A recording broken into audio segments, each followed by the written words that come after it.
path to prosperity is Ryan's budget proposal. I guess I would say it's real fuzzy. So there are very few specifics in there.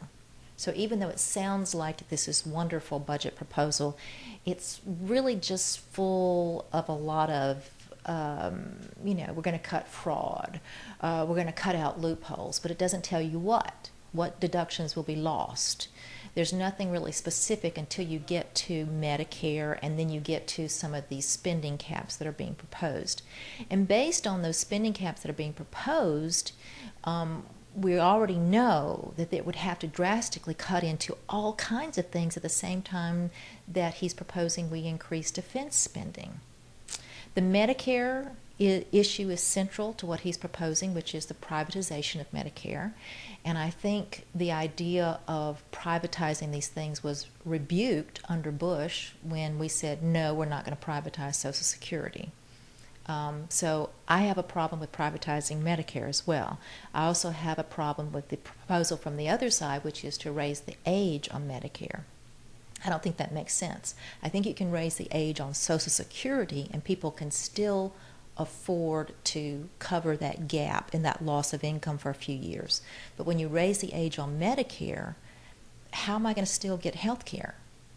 And I liked the idea that was floated earlier, which was to lower the age on Medicare, to broaden the pool down to 50, and that will allow a lot of people who could retire if it weren't for the loss of health insurance. They could go ahead and step out of the job market, have health care, and let younger people step in. I did write a column recently that encouraged everybody to pick up Dave Wessel's book, Red Ink. And so it's a very simple book. It's not very long. Anybody can read it. You don't have to be a policy wonk. And you can really see that this is a broad and deep problem that cannot be fixed by just cutting spending or just raising taxes. We're going to have some hard discussions about what we want government to be. And what you're going to find is that most people now at this stage will say, we like Medicare. We like Social Security. We like our national parks. And so we need to look at all those things and collectively say, what do we want government to be? And then be honest about how we pay for it. You cannot pay for it just by taxing rich people. The numbers simply aren't there. We're all going to have to pay more taxes, and that's the truth that nobody wants to tell. I think there's a way for us to get out of it. Social Security is easy. The Medicare is going to have to be,